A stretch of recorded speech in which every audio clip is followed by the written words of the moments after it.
In a sunlit London studio, painter Basil Hallward is finishing the most important work of his life, a portrait of a young man named Dorian Gray. Basil believes the painting contains too much of his own feeling. It is not merely a likeness.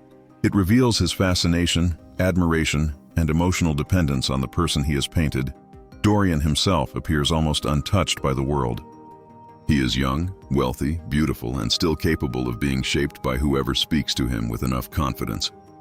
His face suggests innocence, but Wilde immediately separates appearance from character. Beauty may attract trust before character has earned it. The portrait begins as an act of artistic devotion. It captures Dorian at the exact moment before self-awareness becomes vanity. Once Dorian sees his own beauty as something exceptional, the painting stops being a celebration and becomes a threat. It shows him what time will eventually take away. The tragedy begins not because Dorian is beautiful, but because he learns to treat beauty as his most valuable possession. Section 2. Lord Henry Wotton.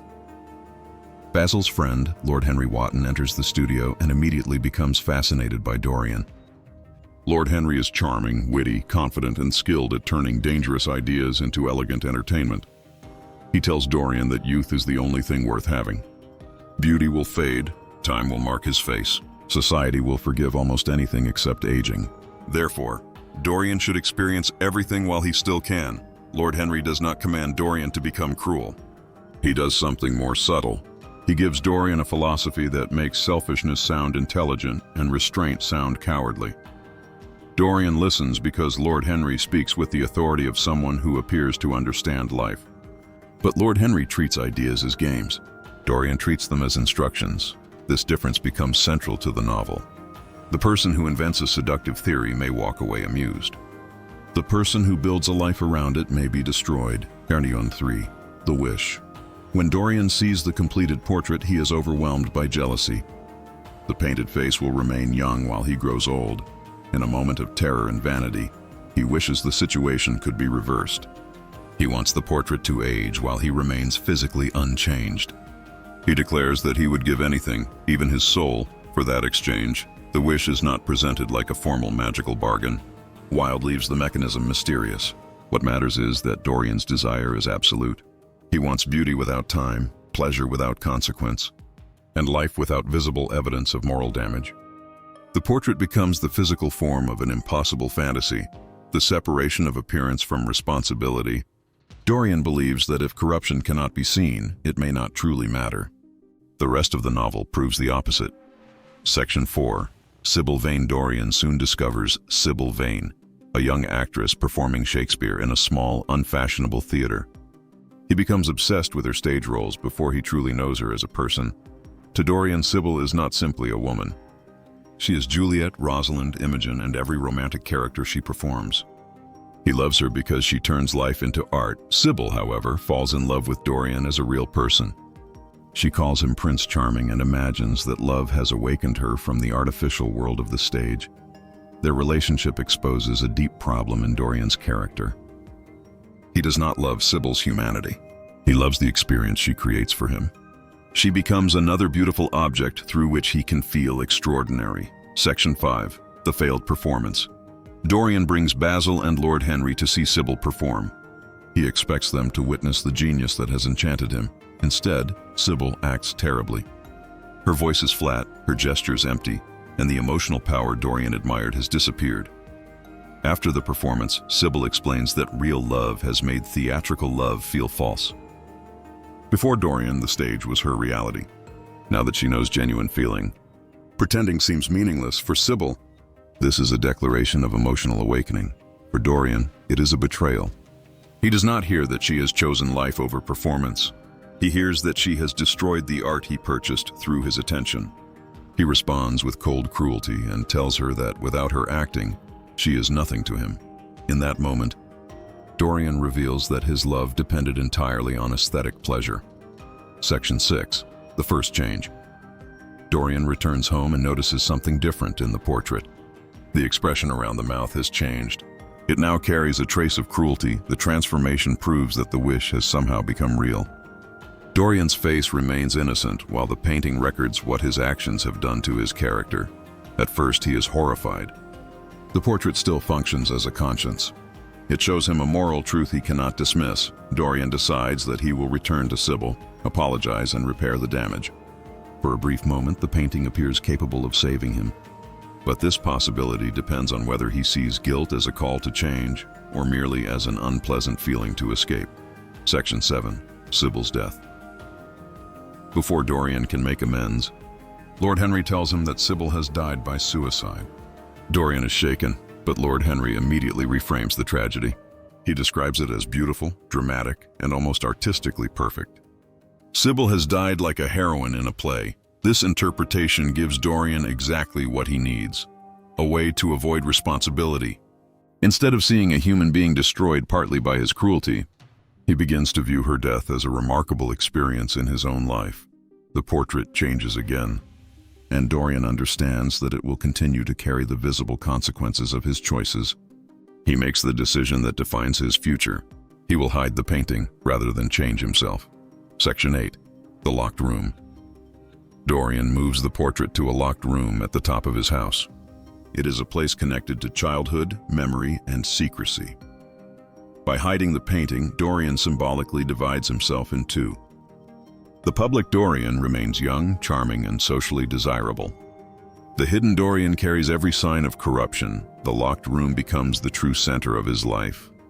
He may travel, entertain, collect beautiful objects, and appear in society, but his identity is controlled by what waits behind the door. Dorian believes secrecy gives him freedom. In reality, it gives the secret power over him. Every new act forces him to return and inspect the portrait. He becomes both criminal and witness, sinner and judge. The face he hides becomes more real to him than the face the world sees. Section 9. The Yellow Book. Lord Henry gives Dorian a decadent French novel about a man who turns his life into an experiment in sensation. Luxury and artificial experience, Dorian becomes obsessed with the book. He treats it not as fiction, but as a model for living. For years, he follows its influence through music, perfume, jewels, religious objects, fabrics, and rare collections. He surrounds himself with beauty while his inner life becomes increasingly empty. The objects are not evil. The danger lies in how Dorian uses them. He turns taste into distraction and culture into camouflage. His life becomes a museum designed to keep him from confronting himself. Wilde shows that refinement and morality are not the same thing. A person may recognize beauty in art while becoming incapable of recognizing humanity in others. Section 10. The Unaging Face. Years pass, but Dorian's face does not change. People who knew him in youth are disturbed by his continued appearance. Rumors spread. Friendships end. Reputations are damaged after association with him. Some people avoid him, while others remain fascinated because beauty makes accusation feel uncertain. Dorian's appearance becomes a form of social power. People want to believe the face. Its youth seems to contradict every story. This is one of Wilde's sharpest observations. Society often treats beauty as evidence of innocence. Dorian learns that visible charm can overpower invisible harm. The portrait carries the truth, but no one else can see it. His beauty does not merely hide corruption. It begins to protect corruption. Section 11. Basil's faith. Basil continues to believe that Dorian cannot be as corrupt as the rumors suggest. He remembers the young man he painted and trusts the face that still appears unchanged. When Basil confronts him, he asks for the truth. He wants Dorian to deny the stories and restore his faith. Dorian becomes angry because Basil's concern forces him to confront the difference between reputation and reality. Basil is not merely judging him. He is still hoping for him. That hope is painful because it implies that change remains possible. Dorian decides to show Basil the portrait. He leads him to the locked room and reveals what years of concealed cruelty have done. Basil sees the distorted face and understands that the painting is Dorian's soul made visible. Section 12. The Murder of Basil. Basil responds with horror, grief, and a desperate appeal. He urges Dorian to pray, repent, and change before it is too late. Dorian does not accept the appeal as compassion. He experiences it as accusation. In a sudden explosion of rage, he murders Basil with a knife. This crime is different from his treatment of Sibyl. Sibyl's death followed emotional cruelty. Basil's death is direct, deliberate violence. Dorian kills the artist who created the portrait. As if destroying Basil could destroy the truth Basil revealed. But the portrait becomes more terrible. The murder proves that hidden guilt does not remain passive. The more Dorian refuses responsibility, the more violence becomes necessary to protect the life built around denial. Section 13. Alan Campbell. Dorian needs the body removed. He summons Alan Campbell, a scientist and former friend whose relationship with Dorian ended badly. Alan refuses to help until Dorian threatens him with a secret from his past. The exact nature of the secret remains unclear, but the threat is powerful enough to force obedience. Alan uses his scientific knowledge to destroy Basil's body. This scene shows how Dorian spreads corruption. He does not only damage himself, he turns the weaknesses of others into tools. His beauty once attracted people. His secrets now control them. Later, Alan dies by suicide. Once again, Dorian survives while another person carries the final cost of being drawn into his hidden life. Section 14. The Opium Den. After Basil's murder, Dorian seeks escape in an opium den. He enters a world of addiction, poverty, and ruined lives. The setting strips away the elegance of his public identity. Here, pleasure no longer appears refined. It appears exhausted and desperate. A woman recognizes him as Prince Charming, the name Sibyl once used. Her words are heard by James Vane, Sibyl's brother, who has spent years searching for the man responsible for her death. James follows Dorian and prepares to kill him. Dorian escapes by using his unchanged face. He claims he is too young to have known Sibyl 18 years earlier. James sees the youthful appearance and believes him again. Beauty functions as false evidence. Section 15. James Vane learns the truth. After Dorian escapes, the woman from the opium den tells James that Dorian has not aged in nearly 20 years. James realizes he has been deceived. The past Dorian tried to bury now begins physically following him. James becomes the human form of consequence. For the first time in years, Dorian experiences sustained fear. He imagines James in shadows, behind windows and among guests. His terror reveals something important. Dorian may claim to be beyond morality, but he is not beyond fear. He does not regret becoming cruel enough to deserve revenge. He fears losing the protected life his beauty has allowed him to keep. Section 16. The Country House. Dorian retreats to his country estate, where he surrounds himself with wealthy guests and elegant conversation. Lord Henry is present, still turning life into clever observations. The social world continues almost unchanged, even as Dorian privately believes he is being hunted. This contrast makes the atmosphere more disturbing. Luxury does not remove danger. It simply provides beautiful rooms in which danger can wait. Dorian briefly sees James Vane watching through a window and collapses in terror. The guests interpret his reaction as illness. They cannot imagine the life hidden behind his face. The country house becomes another stage on which Dorian performs innocence while being pursued by the truth. Section 17. The Hunting Accident. During a hunting party, a man is accidentally shot and killed. At first, the event appears to be a meaningless tragedy. Then Dorian learns that the dead man is James Vane. Dorian experiences immediate relief. The person seeking justice has been removed by chance. He interprets James's death as proof that he is safe, but safety is not redemption. James's death removes an external threat while leaving the portrait untouched. Dorian has escaped revenge, not guilt. The novel repeatedly denies him the false conclusion that avoiding punishment means avoiding consequence. Section 18. Lord Henry's influence. Throughout Dorian's life, Lord Henry remains close enough to influence him, but distant enough to avoid responsibility. Lord Henry continues to speak brilliantly about pleasure, morality, marriage, scandal, and society. His ideas remain entertaining because he rarely lives them as absolutely as Dorian does.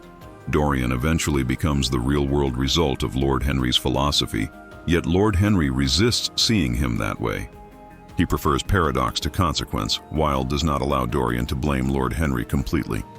Influence matters, but Dorian repeatedly chooses what to believe, what to hide, and whom to harm. The tragedy lies in the partnership between seductive ideas and willing self-deception. Section 19. Hetty Merton. Dorian announces that he has begun to change. He tells Lord Henry about Hetty Merton, a young woman in the countryside whom he chose not to seduce and destroy. He presents this restraint as evidence of goodness, Lord Henry treats the story lightly, but Dorian hopes the portrait may have improved. This is a turning point because Dorian appears to desire reform, yet the motive is uncertain. Did he spare Hetty for her sake, or because he wanted to admire himself as a moral person? When he returns to the portrait, it looks worse. A new expression of hypocrisy appears. The painting reveals that even apparent virtue can become another form of vanity when it is performed for self-image rather than responsibility. Section 20. The failure of easy redemption. Dorian is furious that one good action has not repaired the portrait. He wants redemption to function like a transaction. He expects a small sacrifice to erase years of cruelty, but moral repair cannot be achieved through one private gesture, while the larger truth remains hidden. Dorian has never confessed Basil's murder. He has never accepted responsibility for Sibyl, Alan, or the many lives damaged by his influence. He wants the feeling of innocence without the cost of honesty. The portrait refuses this bargain. Its ugliness is not punishment imposed from outside. It is the visible record of the person he has repeatedly chosen to become. Section 21. The portrait as conscience. The portrait has changed meaning throughout the novel. At first, it represents beauty. Then it becomes evidence of guilt. Later, it becomes an object of obsession, hatred, fear, and dependence. Dorian believes the painting has ruined his life, but the painting has not committed any of his crimes. It has only prevented him from completely forgetting them. The portrait is terrifying because it cannot be persuaded by appearance. It does not care how society sees him. It records motive, cruelty, and corruption. Dorian wants to destroy it because he mistakes the witness for the cause. He believes that if the evidence disappears, the moral reality will disappear with it. Section 22. The final decision. Dorian enters the locked room one last time. The portrait appears older, more corrupted and more accusing than ever. The knife used to kill Basil remains nearby. Dorian decides to destroy the painting. He imagines that stabbing the portrait will free him from the past and allow him to begin again, but the portrait is not separate from him. It contains the truth he transferred out of sight. When he raises the knife, he is not attacking an object. He is attacking the part of himself that still knows what he has done. The final act is the logical conclusion of his entire life. When conscience becomes unbearable, he tries to kill conscience instead of changing. Section 23. The death of Dorian Gray. A terrible cry is heard from the locked room. The servants eventually enter and find the portrait restored to its original beauty. The painted Dorian is young and untouched once more. On the floor lies the body of an old, disfigured man with a knife in his chest. The servants identify him as Dorian only by the rings on his hands. The exchange has ended. The face that society trusted and the soul that the portrait recorded are reunited. Dorian's body finally reveals the life he lived. The ending is not merely supernatural punishment. It is the collapse of the separation on which his identity depended. Section 24. Beauty, art, and morality.